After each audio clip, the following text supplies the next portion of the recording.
Yeah. So when you are initially addressing the customer's needs Mhm. and saying, this is the problem that I see that you have, how do you go about doing that? So ultimately, what I like to do is I like to let them identify it first. I prefer to be in a position because sales is all about positioning. I prefer to be in a position where I don't have to let them know what the problem is. I can extract that out of them and they can tell me what the problem is.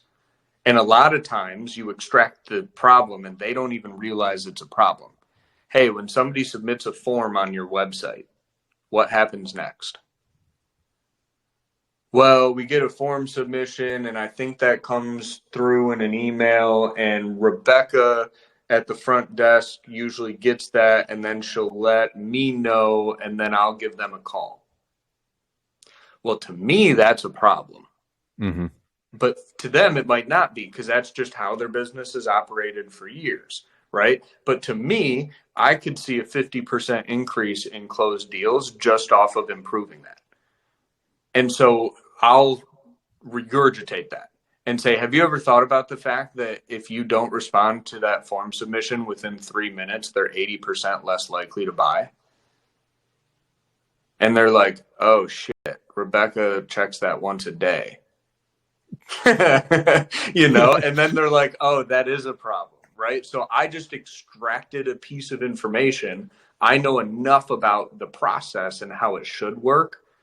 So when they tell me how their shit works that they don't know is a problem, boom, I just lay it on them and say, oh, yeah, did you know that, like, if you're not doing this, you're Hmm. actually losing a bunch of business and you don't even realize it?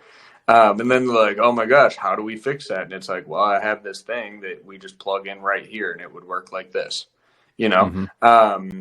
So that's the route that I try to take. In the case where I'm trying to let them know what the problem is, again, I really try and take the innocent approach. That's the example I gave earlier on the cold call is kind of the way that I go about it. Hey, are you guys looking to get more leads and like close more business? Because if you are, I noticed this error.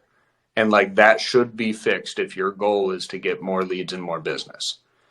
Hmm. And again, what that's doing is it's saying if you're in the mode of growing your business, which again, this is all just based off of stuff that I sell, which typically is like appointments, lead generation, all that. So if you're looking to grow your business and this is wrong, that is an error.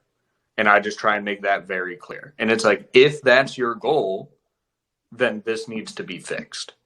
And Hmm. that's all I leave it at. And then there it's up to them to determine how much of a problem that is to them. If they're like, well, we get enough business and like more is coming in every month, then it is what it is. No big deal, no pressure, whatever.